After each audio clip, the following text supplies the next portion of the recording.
Second grade समाजशास्त्र की 5 unit चल रही, जिसके अंदर विवाह टॉपिक मैंने कहा विवाह, संयुक्त परिवार, विवाह की अवधारणा वगैरह है। तो स्टार्ट करते हैं सीधा का। एमसीक्यू आएंगे तब एमसीक्यू करवाऊंगी, तबीयत बहुत ख़राब है। विवाह का शब्द की उत्पत्ति है ना उद्धव शब्द से हुई, जिसका शाब्दिक अर्थ है वधु को घर ले जाना। बोगार्ट्स ने क्या परिभाषा दी है? विवाह पारिवारिक जीवन में प्रवेश करवाने की संस्था है। उसके बाद है मेलिनोवस्की, धर्म एक क्रिया की विधि है। ये भी मैंने आपको कहा था, मेलिनोवस्की ने एक परिभाषा दी थी, ये परीक्षा में आ चुकी थी धर्म के रूप में। जब हमने धर्म टॉपिक पढ़ा था वहाँ मैंने आपको बताया था। विवाह संतानों को जन्म देने और उसे पालन पोषण संबंधित एक संविदा है। क्या है? संविदा। लूसी मेयर ने क्या कहा? विवाह स्त्री पुरुष का ऐसा संबंध है जिसमें अब उत्पन्न संतान को माता पिता की वैध संतान माना जाता है। WHR रिवर्स ने क्या कहा? विवाह मानव समाज में यौन संबंधों का नियमन करने वाले नियमों का समूह है। वेस्टरमार्क, विवाह का अर्थ है एक पुरुष तथा स्त्री का वह संबंध जिसमें प्रथा व कानून द्वारा स्वीकार किया जा रहा है। जॉनसन, विवाह एक स्त्री और पुरुष का स्थायी संबंध जिसमें वे सामाजिक प्रतिष्ठा को खोए बिना संतान उत्पत्ति की सामाजिक स्वीकृति प्राप्त करते हैं। हॉबल, विवाह सामाजिक आदर्श और मानदंडों की समग्रता है। सोशल मैथ्स कहा है उन्होंने। उसके अनुसार है मजूमदार और मदान ने विवाह में कानून तथा धार्मिक आयोजन के माध्यम से स्त्री पुरुष को सामाजिक, आर्थिक व धार्मिक संबंधों में, पारिवारिक संबंधों में शामिल होने का अवसर मुझे खांसी बहुत है ना, सर्दी जुकाम में शामिल होने का अवसर मिलता है। मर्डॉक, विवाह का उद्देश्य यौन स्तुति, आर्थिक सहयोग और संतानों का सामाजिकरण व पालन पोषण है। इस सब की परिभाषा है। वेस्टरमार्क, जॉनसन, मेलिनोवस्की, इनको याद रखना, ये परीक्षा में पूछी जाती हैं। बोगार्ट्स की तो वेरी इंपॉर्टेंट है। अब हम पढ़ेंगे विवाह के प्रकार। विवाह के प्रकार अब हम देखेंगे आगे और भी प्रकार है, लेकिन थोड़े से ये देख लेते हैं जो इम्पोर्टेंट है। विवाह के इस प्रकार में एक पुरुष एक विवाह, यानी कि एक पुरुष एक ही स्त्री पत्नी को स्त्री या का पति होता है। चाहे किसी की भी मृत्यु हो जाए तो इसका पक्ष वापस विवाह नहीं करेगा। इसका समर्थन करते हुए किसने किया था? वेस्टरमार्क ने इसका समर्थन किया था और इसे विवाह का आदि पुरुष स्वरूप का माना। क्या माना? आदि स्वरूप विवाह किसने माना था? वेस्टरमार्क ने। किसको? एक विवाह को। मेलिनोवस्की ने के अनुसार एक विवाह ही विवाह का सच्चा स्वरूप है, रहा था और रहेगा। ये मेलिनोवस्की ने इसका समर्थन किया है। लूसी मेयर के अनुसार एक विवाही और बहुविवाही शब्द समाज के लिए प्रयुक्त होता है, न कि व्यक्तियों के लिए। किसके लिए प्रयुक्त होता है? समाज के लिए। बहुविवाह, जब एक पुरुष ही एक से अधिक पत्नियां हो और एक स्त्री का विवाह एक से अधिक व्यक्तियों से हो तो उसे बहुविवाह कहते हैं, जिसमें निम्न भेद हैं। कौन कौन से प्रकार हैं हम पढ़ेंगे? तो पढ़ेंगे भेद या प्रकार। बहुपत्नी विवाह, प्रथम में सीमित और असीमित दो प्रकार हैं। द्वितीय में भगिनी और अभगिनी। बहुपति विवाह, जिसके अंदर है भातृ बहुपति विवाह और अभातृ बहुपति विवाह। उसके बाद वेस्टरमार्क के अनुसार बहुविवाह का कारण नवीनता की जो है ना, नवीनता की अच्छा अपहरण है या आहरण है और असंतुलित लिंगानुपात इसके लिए उत्तरदायी थे। और उदाहरण है ना, ये उदाहरण है। बाद में फ्रॉड ने वेस्टरमार्क का खंडन किया था। वेस्टरमार्क के अनुसार बहुविवाह का कारण नवीनता की जो है ना, वो क्या है? नवीनता का उदाहरण है और असंतुलित लिंगानुपात इसके लिए उत्तरदायी है। ये किसने कहा था? वेस्टरमार्क। किंतु बाद में इसका फ्रॉड थे ना, उन्होंने वेस्टरमार्क ने इसका खंडन किया है। अब है द्विपत्नी विवाह। विवाह के इस प्रकार के एक पुरुष एक साथ दो पत्नियों या स्त्रियों से विवाह करता है तथा एक पत्नी से जीवित रहते हुए बिना विवाह विच्छेद से इसकी दूसरी स्त्री से विवाह करता है, जो कि कानून के अनुसार दंडनीय है। ये इतना इंपॉर्टेंट नहीं है, इसलिए मैं जल्दी पढ़ा लूँ। जो इंपॉर्टेंट होगा वो आराम से समझाऊंगी। समूह विवाह, विवाह के इस प्रकार को एक समूह की स्त्री का विवाह दूसरे समूह के पुरुष से होता है। किंतु मर्डॉक ने 250 समाजों का अध्ययन करके यह बताया कि अब ऐसा विवाह किसी समाज में नहीं है। ऐसा अब नहीं हो रहा, पहले होता था। एकाकी विवाह, सब विवाह के इस प्रकार में कोई व्यक्ति स्वयं के व्यक्तित्व से इतना मोहित होता है कि वे स्वयं के विवाह कर लेता है और कानूनी रूप से यह अस्वीकार्य है। भारत में गुजरात की समा बिंदु ने स्वयं से विवाह किया था। किसने? समा बिंदु ने। और अभी कौन सा विवाह है? अधिमान्य विवाह। यह विवाह एक ऐसा प्रकार है जिसमें नियमों का कुछ पालन नहीं होता, किंतु फिर भी इसे स्वीकार किया जाता है। इसके निम्न प्रकार हैं: सालिंग, सहोदल, समांतर, चचेरा विवाह, अधिमान्य विवाह। कि इस प्रकार में दोनों भाइयों की संतानों में अथवा दोनों बहनों की संतानों में वैवाहिक संबंध स्थापित किए जाते हैं। यानी कि एक ही परिवार में दो भाइयों के जो दादा एक होता है, लेकिन दोनों के बच्चे के साथ एक दूसरे के साथ रिश्ते कर दिए जाते हैं, उसे कहते हैं सलिंग सहोदर विवाह, विलिंग सहोदर रज। इसमें भाई तथा बहन की संतानों के मध्य, भाई बहन के मध्य वैवाहिक संबंध स्थापित होते हैं, अथवा मामा व बुआ की संतान के साथ विवाह करने ममेरे फुफेरे भाई बहनों से विवाह होते हैं, उसे कहते हैं विलिंग सहोदर विवाह। अब हम पढ़ेंगे हिंदू विवाह। और मनुस्मृति में कितने प्रकार के विवाह बताए वो भी बताऊंगी। Doctor KM. कपाड़िया ने हिंदू विवाह एक धार्मिक संस्कार है, वेरी इंपॉर्टेंट है परिभाषा।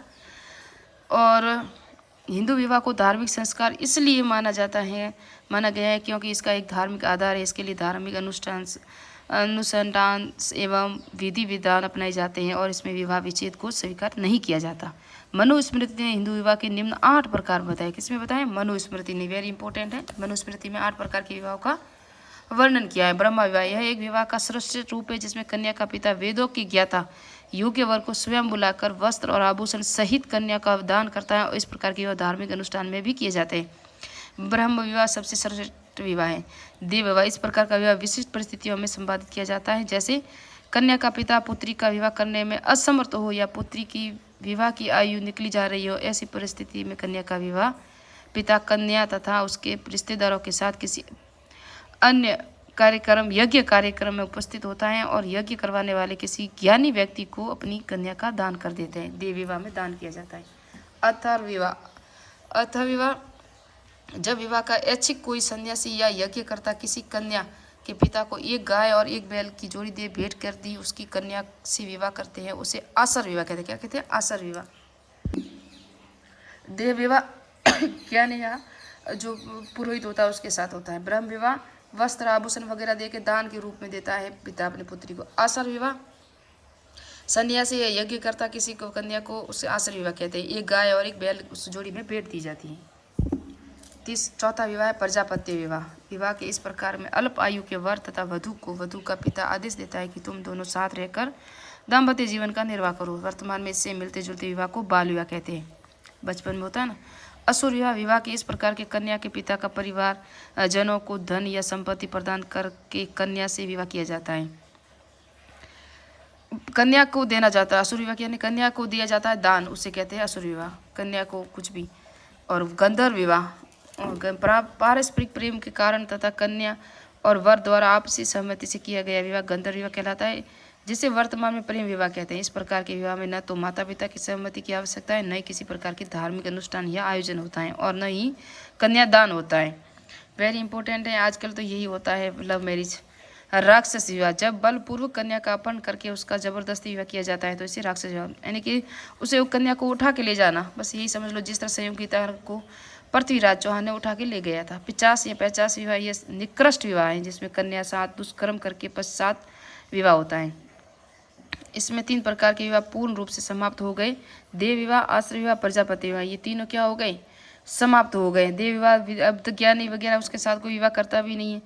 आश्रय विवाह भी बता दिया मैंने कि एक गाय और एक बैल दी जाती थी। प्रजापति विवाह के अनुसार क्या होता है? बाल विवाह समझ लो, प्रजापति विवाह है ना। ये तीनों प्रकार के आजकल विवाह प्रचलित में नहीं है। हिंदू विवाह के निषेध नियम, वेरी इंपॉर्टेंट है। अंतर्विवाह बहिर्विवाह यही आता है और परीक्षा में सिर्फ मनुस्मृति के अनुसार 8 प्रकार के विवाह का ही उल्लेख मिलता है, जिसमें गंधर्व और ब्रह्म विवाह ये 2 इंपॉर्टेंट हैं।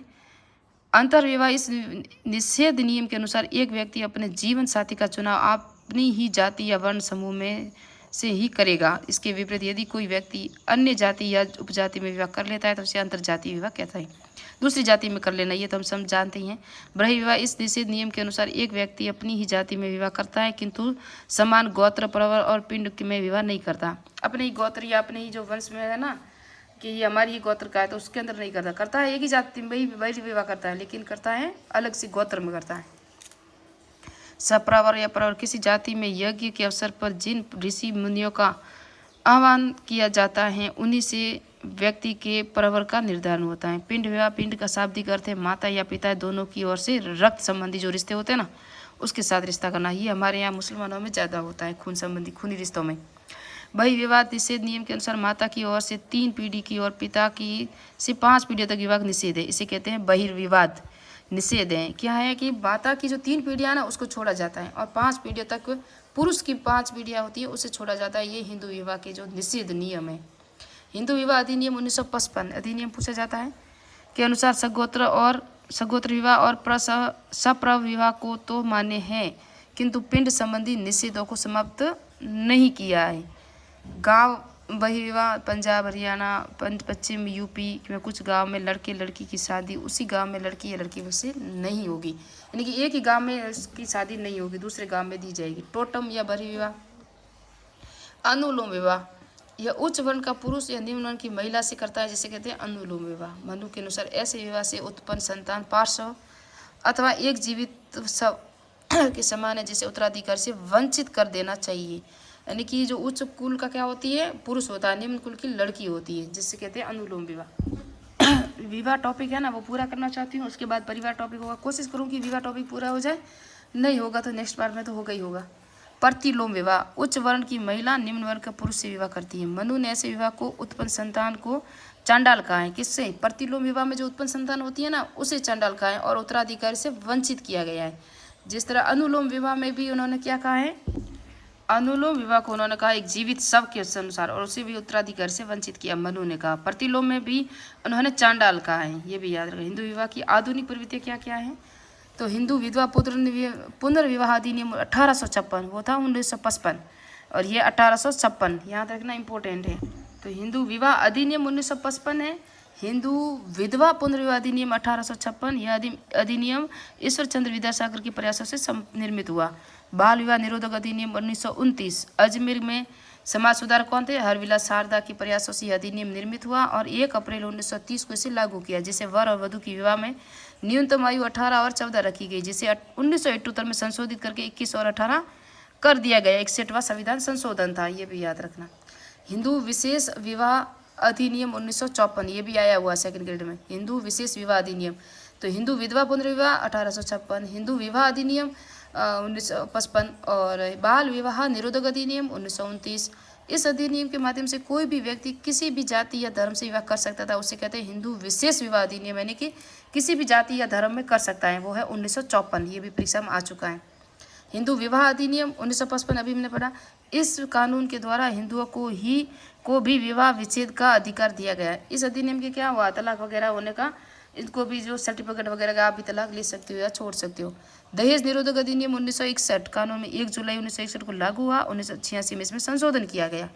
घरेलू हिंसा के विरुद्ध अधिनियम 1905 2005 और 26 अक्टूबर 2006 को ये लागू हुआ था। कौन सा? घरेलू हिंसा के विरुद्ध अधिनियम। दहेज निरोधक 1929। हिंदू विवाह अधिनियम 1955। हिंदू विशेष विवाह अधिनियम 1954, जिसके अंदर कोई भी जाति या धर्म में विवाह कर सकता है।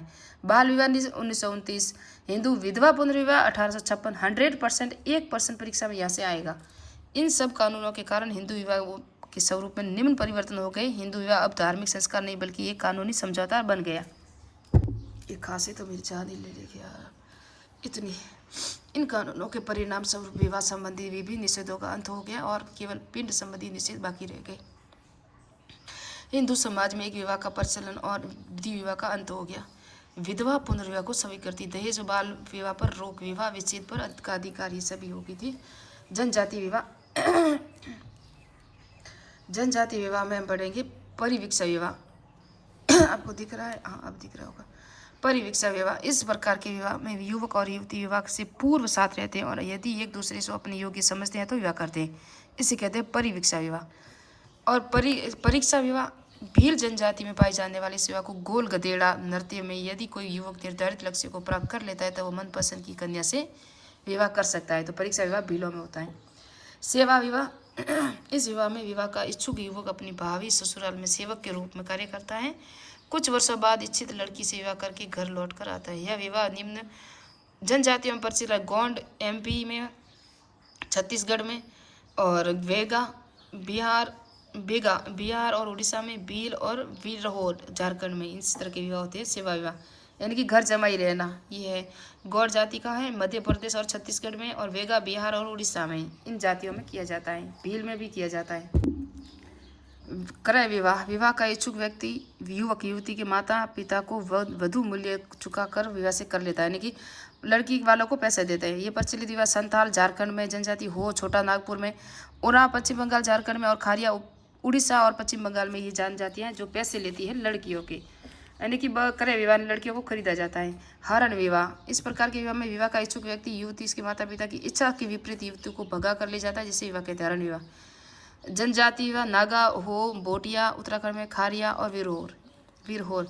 हट विवाह, विवाह की इच्छुक युवती जिस युवक से विवाह करना चाहती है उसके घर में जबरदस्त उसे रहने लग जाती है और यदि परिवार के सदस्य अपने पक्ष में कर लेती है तो युवक को उससे विवाह करना पड़ता है। जनजाति में प्रचलित विरहोर हो और संथाल जनजातियों में ये विवाह प्रचलित है। विनिमयन, आटा साटा कहते हैं। आसाम की खासी जनजाति को छोड़कर सभी जनजातियों में पाया जाता है आटा साटा, हमारे यहाँ भी होता है। पलायन विवाह, विवाह के इस प्रकार के नव दंपति परिवार से दूर रहकर नव स्थान के लिए पलायन करते हैं। यह विवाह भील व हो जनजाति में पाया जाता है। पलायन विवाह। मुस्लिम विवाह, मुस्लिम धर्म में विवाह की एक समझौता स्वीकार किया गया जिसे निकाह कहते हैं। परिभाषित करते हुए D.F. मुल्ला ने कहा है कि निकाह एक विशिष्ट समझौता है जिसके उद्देश्य बच्चे पैदा उत्पन्न करना और उसके वैध घोषित करना। हिंदू विवाह का उद्देश्य संतान उत्पत्ति, धर्म और आनंद है। संतान यानी प्रजा, धर्म, आनंद यानी रति। अमीर अली, मुस्लिम विवाह एक कानूनी समझौता है, जिन्हें परिभाषा दी है, जिसके लिए न तो किसी धार्मिक कर्मकांड की आवश्यकता है न ही किसी मुल्ला की आवश्यकता है, अमीर अली ने कहा था। इस प्रकार मुस्लिम विवाह निम्न की आवश्यकता होती है। दो पक्ष जिसमें एक पक्ष द्वारा प्रस्ताव रखा जाएगा, दूसरे पक्ष द्वारा प्रदान की जाएगी स्वीकृति। गवाहों की उपस्थिति होगी। समझौते के लिए निर्धारित राशि जिसमें मेहर कहते हैं। मुस्लिम विवाह के प्रकार कौन कौन से हैं? निकाह के प्रकार, जिसके अंदर हम देखेंगे सही निकाह, वैध निकाह विवाह, मुत्ताह निकाह, अस्थायी विवाह, शिया संप्रदाय में ये चलता है मुत्ताह विवाह। फासिद विवाह, अनियमित जिसे सही निकाह में बदला जा सकता है। बातिल निकाह, शून्य विवाह, ये शून्य होता है बातिल। और मुत्ताह विवाह ये अस्थायी विवाह है, शिया संप्रदाय में चलता है। मुस्लिम विवाह में निकाह का टूटना तलाक कहलाता है, जिसे निम्न प्रकार है। मौखिक तलाक जिसे 3 प्रकार, तलाक हसन, तलाक उल बिद, ये 3 शब्द कह दिए तो तलाक हो गई। भारत सरकार ने मुस्लिम महिला विवाह अधिकार संरक्षण अधिनियम 2019 के द्वारा तलाक उल बिद्दत को अवैध घोषित कर दिया और इसके लिए सजा का प्रावधान। तलाक उल बिद्दत यानी कि ये 3 जो शब्द कहेगा ना उसके लिए उसके निकाह तलाक नहीं होगा। आया तलाक क्या होता है? इल्ला, जिहर, खुल्ला, मुदारक, लिया, ये सभी के अन्य तलाक है। मुस्लिम विवाह का आधार शरीयत अधिनियम 1937 के अनुसार इनका निकाह होता है। मुस्लिम विवाह विच्छेद अधिनियम 1939, ये याद रखना। मुस्लिम विवाह विच्छेद अधिनियम 1940, जबकि 1954 में हमने पढ़ा है हिंदू विशेष विवाह अधिनियम, है ना, जो किसी भी धर्म या जाति में किया जाता है। तो मुस्लिम विवाह विच्छेद अधिनियम 1939, मुस्लिम विवाह का आधार है शरीयत अधिनियम 1937, है ना। और उसके बाद टॉपिक है परिवार, टॉपिक है ना, इसको करेंगे नेक्स्ट पार्ट में। हमने विवाह का टॉपिक पूरा कर लिया है। मनुस्मृति के अनुसार 8 प्रकार के, इसको याद रखना। प्रतिलोम और अनुलोम विवाह, वेस्टर्न मार्ग की परिभाषाएं हैं जितनी भी, याद रखना, कई बार एग्जाम में पूछी जाती हैं। और जो हिंदू विवाह अधिनियम है, विशेष विवाह अधिनियम है, बाल विवाह अधिनियम है ना, उनको याद रखना। मुस्लिम विवाह अधिनियम जो शरीयत के अनुसार 1937 है, बाकी 1940 है। मुस्लिम विवाह विच्छेद अधिनियम है वो 1939 है और शरीयत के अनुसार 1937 है। इनको याद रखना क्योंकि परीक्षा में ये यहाँ से ये कोई नहीं पूछेगा, या तो प्रकार पूछे जाएंगे या पर अनुलोम प्रतिलोम विवाह या इनके अधिनियम वगैरह। तो मिलते हैं नेक्स्ट पार्ट में। नेक्स्ट में पढ़ेंगे हम ये परिवार टॉपिक। जल्दी सुपरफास्ट रिवीजन हो रहा है और तबीयत खराब है फिर भी आपको ये टॉपिक वगैरह मिल रहे हैं। तो मिलते हैं नेक्स्ट पार्ट में, नेक्स्ट वीडियो में। जय हिंद, जय भारत। और 15 अगस्त की आप सबको हार्दिक शुभकामनाएं। कल है 15 अगस्त।